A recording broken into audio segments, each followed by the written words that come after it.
We're going to start with Square, a company that I think is very familiar for all of you.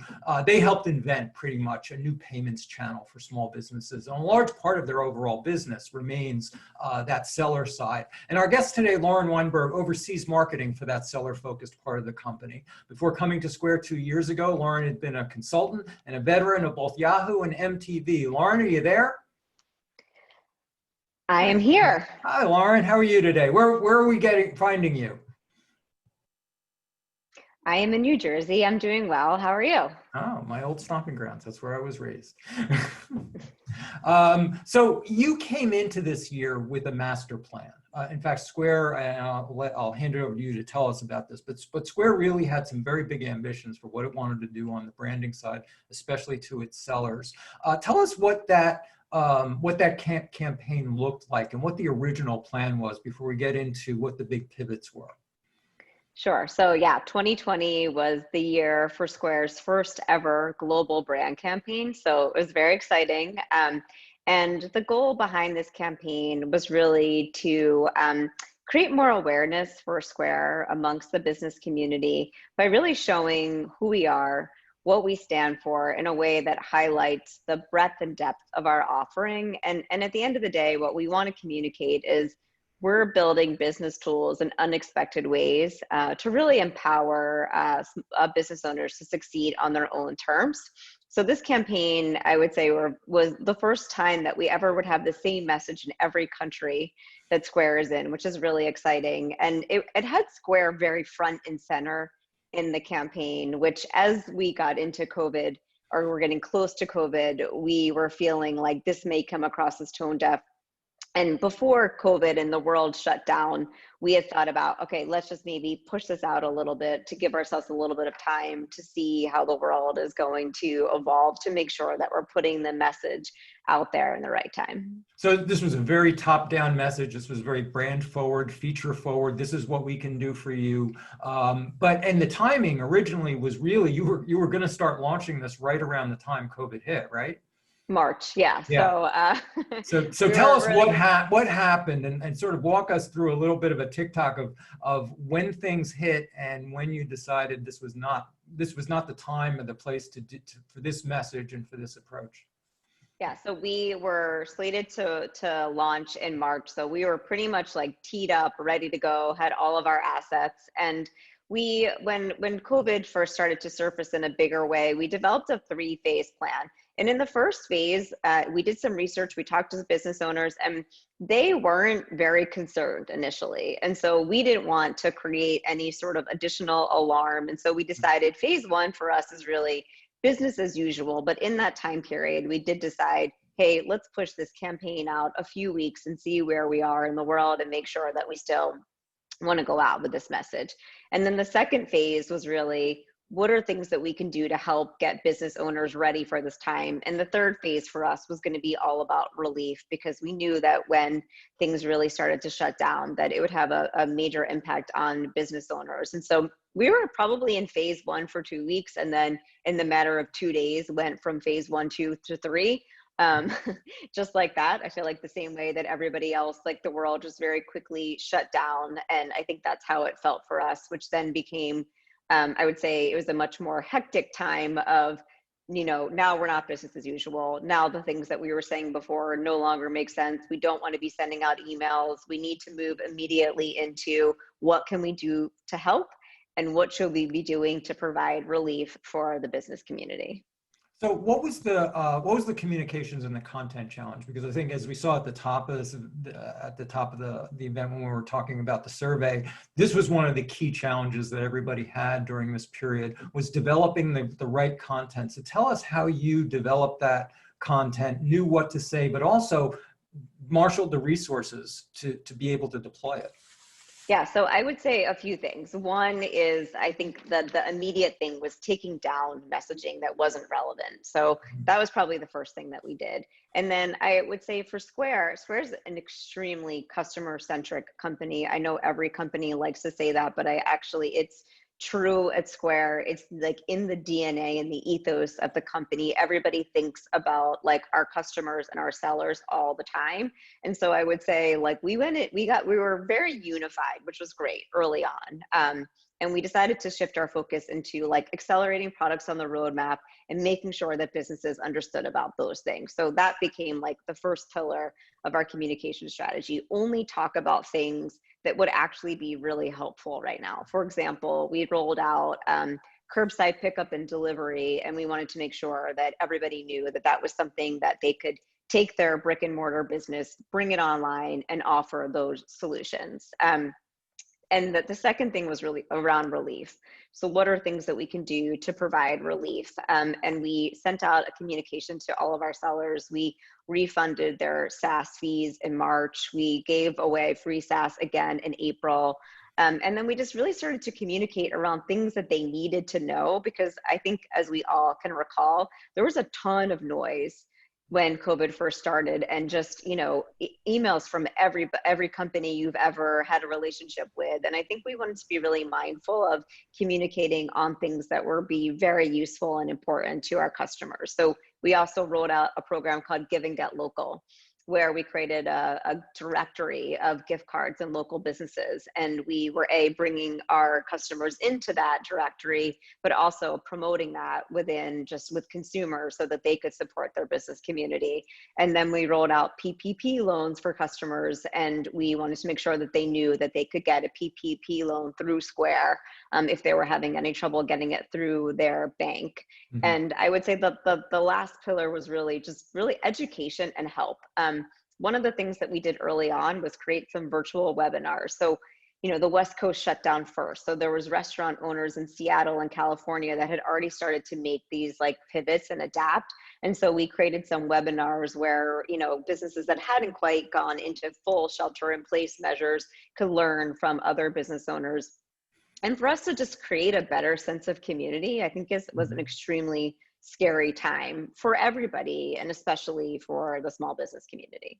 Yeah, and I think it's one of the themes, we're going to get to this, and one of the campaigns that sort of came out of this is one of the themes is you had a whole network of entrepreneurs, and one of the most important things was getting them to talk with one another and connecting with one another and inform one another, rather than simply a two-way between you and the client, but actually establishing them as a network of people who could talk with each other.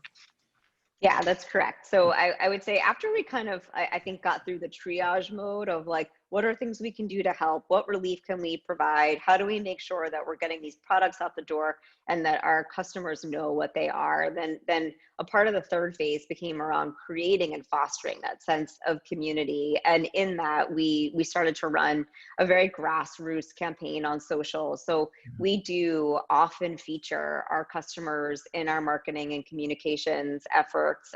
We think that they do a great job of really telling Square's story and being the voice for our brand. And so we went to some of those sellers that we had a relationship with and asked them to share a really just short version of how they've been adapting and what they were going through. And we posted those as a really lightweight campaign on social, where we had a picture of the small business owner with an audio story of just them talking about how they were adapting. And we had a call to action. We listed a number and said, if you want to share your story with us, then give us a call. And so that was, I think, really well received early on. We got a lot of interesting calls. And I think one of the things that really resonated with people is they could hear these stories, and the stories are incredible stories of just resilience and determination.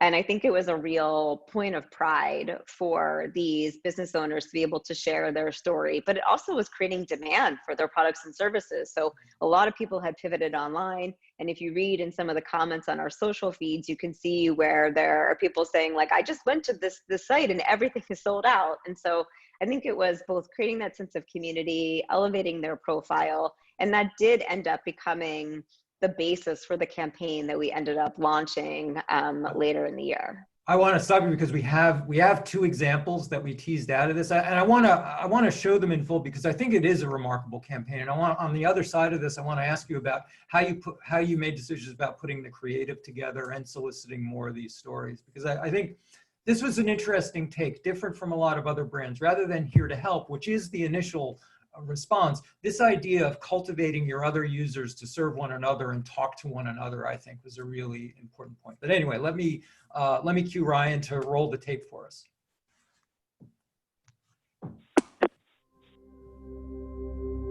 We happen to be the oldest men's clothing store in downtown Detroit, so we embody that deep-rooted history within our city. We are a store that believes in serving our customer, serving our community. It took this pandemic for us to pivot. We had to figure out how to steer this. And so we did that by making sure that we were staying relevant, making sure that we are staying engaged. I honestly could not say that we would have an e-commerce store up and running right now had it not been for the pandemic. We're still in this storm.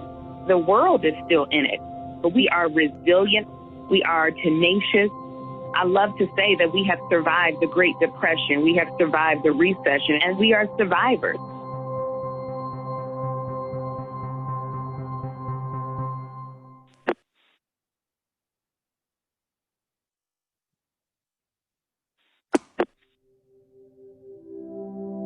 One of the things that I love about being a business owner is that I can create a little bit of love and joy and give it to somebody else. I'm a food truck that serves healthy juices. I bring people together with my truck. There's so much growth coming out of this pandemic, and I've learned a lot about myself as a business owner. I've learned so much about adversity and pushing through things.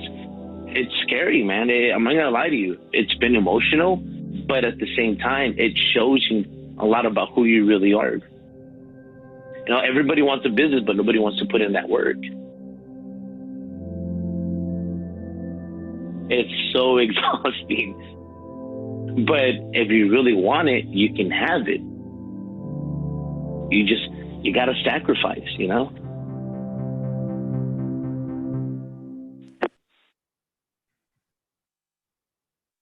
That's great stuff. But I think one of the things that often comes up when I talk to brands, especially how they were putting creative together during this. Tell us about your approach to assembling creative for this, because that was a big challenge. Is simply production facilities.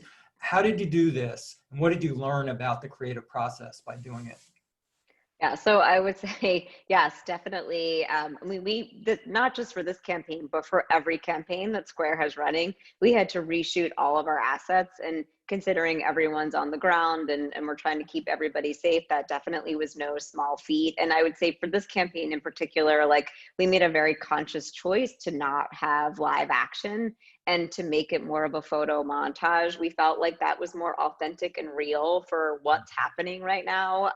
One of the biggest differences, like, our social campaign was black and white. We wanted to add color for this because we just thought it would make it feel more real, but it was meant to feel like collage and really gritty and just real, because I think that that is the reality for what it feels like to be a business owner today, but also just like how we can get out there and really to get some of these new assets. So it definitely was a challenge. I think we learned how to work really fast. And I would say at the end of this year, a lot of people in the marketing and creative team at Square will be tired and ready to take a little bit of a break at the holiday season, because it's been like a massive sprint all year. We were sprinting before the pandemic to get those other campaigns out the door, and then this was a complete reboot. So it's definitely been a really hectic year. I think that we have found ways to work at an expedited way and still put out really high quality work, and we're thinking about how do we carry that forward into next year. How will we continue to be really nimble and agile and be able to pivot whenever there are these cultural moments that we want to take advantage of as a brand.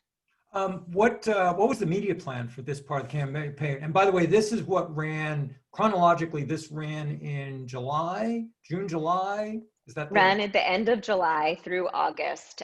We're actually bringing some of these back right now. So the media plan for this campaign was really to focus on live TV moments. So we historically do not run a lot of media in July and August. It's a quiet time for the business community. It's usually a quiet time for us.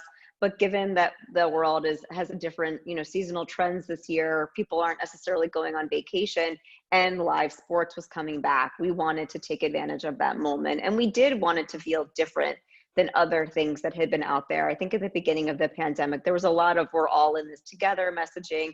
We didn't want this moment to be about us as a brand. We were very conscious of that choice to make this about our customers, but we wanted to give them, we wanted to give their voices a broad stage, which is why we picked some of these TV moments. And I think it was a very unexpected place because it's not where Square we're typically much more targeted in the media choices that we make. So this was a much broader media play for us, really focusing on capturing people in those live moments.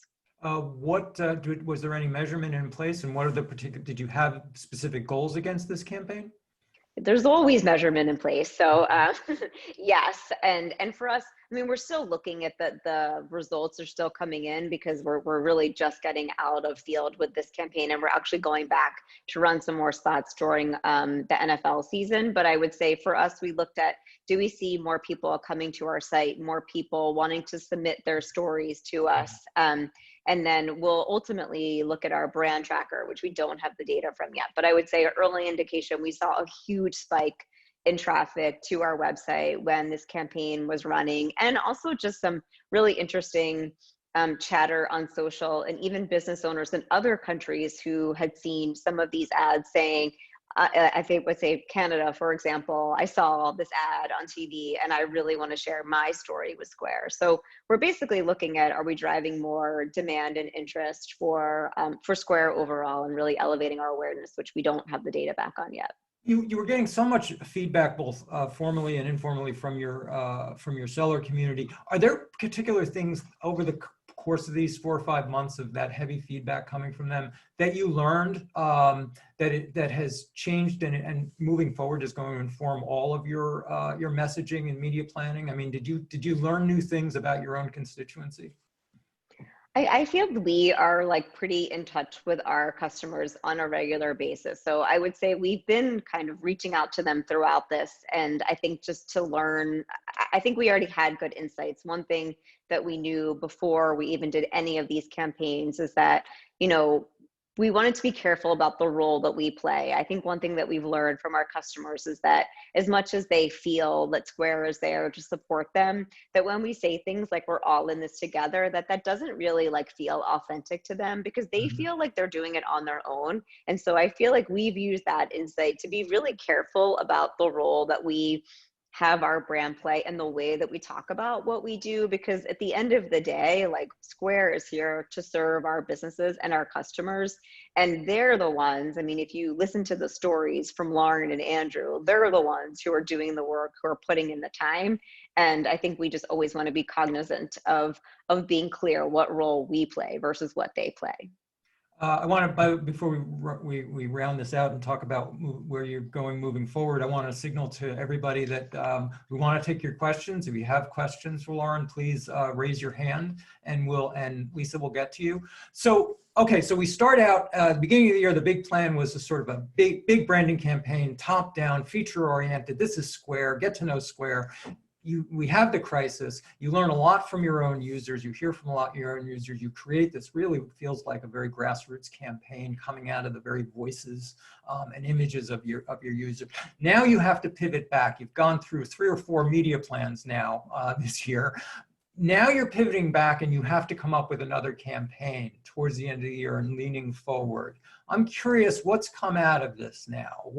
After all of this experience of these 2 very different approaches to marketing, what comes out the other end as the plan for the next campaign? Yeah, so we'll probably be pretty quiet in Q4 just because with the election and just seasonally for Square, it's such a busy time for the small business community that we typically are lighter in media. But I will say the things that we have learned. One is that, I think that, what we stand for as a company and that ethos inside the company is something that's very palpable when you actually get to come into Square's offices. And we need to do a better job of making that emotional connection going forward with our customers. And so this campaign obviously is pretty emotional. And I would say the next phase for us is continuing to really make that emotional connection, but probably bring Square a little bit more front and center. But then I would say we do a lot of product and very functionally based messaging, and that's kind of been the heart and soul of marketing at Square for a while. And so I would say the other challenge for us is how do we elevate that messaging as well, and to make a more emotional connection even in our more product specific messaging, so that we're sort of bringing these worlds a little bit closer together, where we have this high level brand messaging which trickles down into the ways that our products and services can help sellers, but where we still maintain this emotional connection with the business community. Yeah, it's as if this crisis has sort of reminded us or made real things that we thought we knew and we understood and we followed, about authenticity, about using the voices in your own customers really to tell their own stories, but somehow this made it more real. And everybody sort of, this were the lessons we always thought we knew, but now we really know them in a different way. I think that's 100% true. And it's scary to do marketing in this kind of time. I think people are like, there's a lot going on. There's a lot of stress, and there's definitely a lot of heightened emotion. And it's very easy for brands to make a misstep. And so I think we've really tried to be very careful and thought long and hard around. And at the end of the day, it really does go back to always putting our customers front and center. We always think about what would they think, or how would this make them feel? Does this help them? And that's sort of the lens for everything at Square, which does make like operating in a pandemic and when you have these moments of crisis easier as a company and a brand. Let me check in with Lisa, see if we have any questions. Yeah, actually, talking about when the emotion that you were reaching everyone and that you went towards TV, but what other channels did you use to support your television? Just because when you are talking emotion, you know, social channels are all different ways to support and really get that message out there and keep that message going. What was your mix like? So we had TV. Social was where this campaign was born, right? So it started on our organic social channels. We then expanded it to TV. We also had it running on radio, and it also lives on our site. So this stories campaign, this idea, I think lives on, people can come to our site and they can continue to submit their stories to us. So while we had this paid brand campaign, we're still continuing to produce those organic stories on social. People are still calling us. We're still putting new stories out on our social channels as well. Yeah, and I love what you did with that. And it really, it sort of hits obvious as what you're saying with what's going on today without directly in your face. You know, it hits the pandemic, it hits, you know, minority based. I mean, there's all these different crises that are going on and will happen down the future. Is that something that you want to continue moving forward with in terms of being there, not so in your face, not so we're, you know, as you said, we're behind you, but just sort of keep that type of broad advertising or broad marketing base with all of your messaging? I don't know is the answer. I think we'll continue in this territory, but we'll probably start to move. Like this is I mean, I love this campaign, first of all. It's probably one of my favorite things that we've done. And it does feel inspirational, but also real. And I think that's a hard balance to strike. I will say, like, we will continue to hit on these emotional chords, and I think do it in a way that's real and authentic. But I also think that there may be some changes in our strategy. It really, I think right now we're thinking about Q1 and we're trying to think about where we want to go next as a brand. How are your, given, you mentioned just a minute ago how difficult and challenging it is for marketers, especially in close contact with their customers during times like these. But part of that, of course, is right after the COVID hit, we then had the very different social and political crisis of social unrest in cities and probably impacting in a wide range of ways a lot of your customer base. So as a company, how did you decide you were going to address this, if at all, with your own customer base? So that's ongoing work, I would say, for us, but in the ways that, so this campaign came out after the Black Lives Matter movement really started to take shape. And for us, what we decided to do was really, we wanted to showcase sellers, and we had 6 different business owners in this campaign.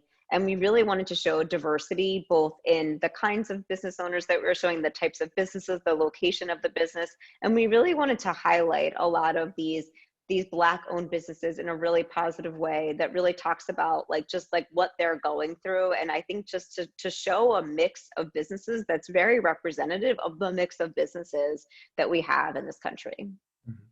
Yeah, it's an interesting, you could argue that you were taking sort of a similar approach here as you did to the COVID crisis, is you don't need to necessarily come at it in the same sort of explicit, purpose-driven way that some other brands did, but you actually found another way to address it.